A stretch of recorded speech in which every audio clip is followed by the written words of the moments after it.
حضرت عائشہ رضی اللہ تعالی عنہا ارشاد فرماتی ہیں، امام بخاری رحمۃ اللہ علیہ نے اپنی صحیح بخاری میں اس روایت کو نقل فرمایا ہے کہ یہودیوں کی ایک جماعت رسول اکرم صلی اللہ علیہ وسلم کی خدمت میں حاضر ہوئی اور رسول اکرم صلی اللہ تعالی علیہ وسلم پر سلام کرنے کے بجائے السلام علیکم یہ لفظ کہا۔ السلام علیکم اس کا معنی ہے آپ کی ہلاکت، آپ کی موت ہو۔ گویا کہ وہ اس ہوشیاری سے رسول اکرم صلی اللہ تعالی علیہ وسلم کے حق میں بددعائیہ کلمہ یا برا کلمہ کہنا چاہ رہے تھے تاکہ رسول اکرم صلی اللہ علیہ وسلم کو محسوس نہ ہو۔ حضرت عائشہ رضی اللہ تعالی عنہا نے یہ لفظ سنا تو حضرت عائشہ رضی اللہ تعالی عنہا نے ارشاد فرمایا کہ علیکم السلام واللعنہ، تمہارے اوپر ہلاکت ہو، تمہارے اوپر موت ہو، تمہاری تباہی اور بربادی اور لعنت ہو تم پر۔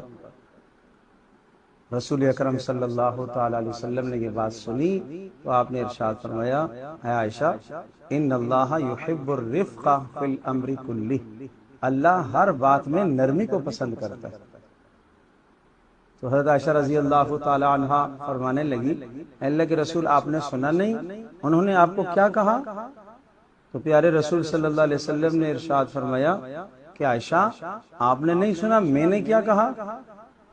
انہوں نے گویا کہ بددعائیہ کلمہ کہا تو میں نے جواب میں وعلیکم کہہ دیا، بس گویا کہ انہوں نے کہا کہ آپ کی ہلاکت ہو، میں نے وعلیکم کہہ دیا، آگے لفظ بڑھایا بھی نہیں، صرف وعلیکم کہہ دیا۔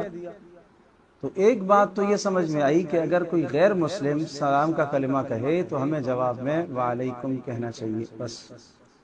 دوسری بات یہ سمجھ میں آئی کہ اگر کوئی ہمارے سامنے بدتمیزی کے ساتھ بھی پیش آتا ہے، تلخی اور سختی کے ساتھ بھی پیش آتا ہے، تو اس کا جواب آدمی کو نرمی سے دینا چاہیے، اخلاق کے دائرے کے اندر رہتے ہوئے جواب دینا چاہیے، شرعی حدود سے تجاوز بالکل نہیں کرنا چاہیے۔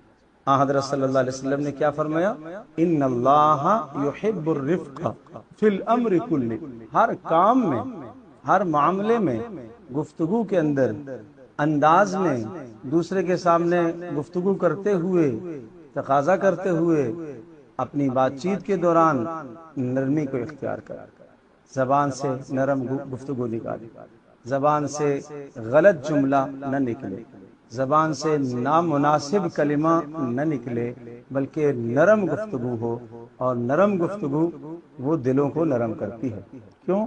اللہ تبارک و تعالی نے حضرت موسیٰ علیہ السلام کو جب فرعون کی طرف بھیجا تو موسیٰ علیہ السلام اور حضرت ہارون علیہ السلام دونوں ساتھ گئے تو کیا ارشاد فرمایا؟ فَقُولَا لَهُ قَوْلًا لَيِّنًا لَعَلَّهُ يَتَذَكَّرُ أَوْ يَخْشَىٰ، موسیٰ اور ہارون تم دونوں جاؤ فرعون کے پاس اور اسے جا کے نرم بات کرنا، قُولَا لَهُ قَوْلًا لَيِّنًا، نرم بات رکھنا۔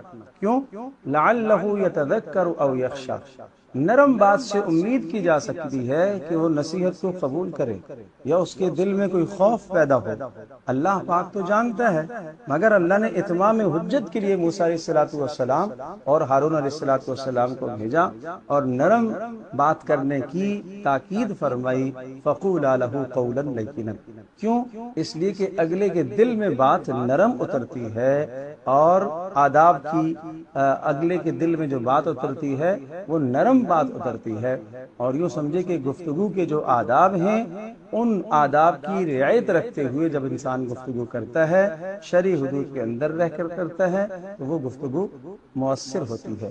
اس لیے فرمایا کہ اللہ نرمی کو پسند کرتا ہے۔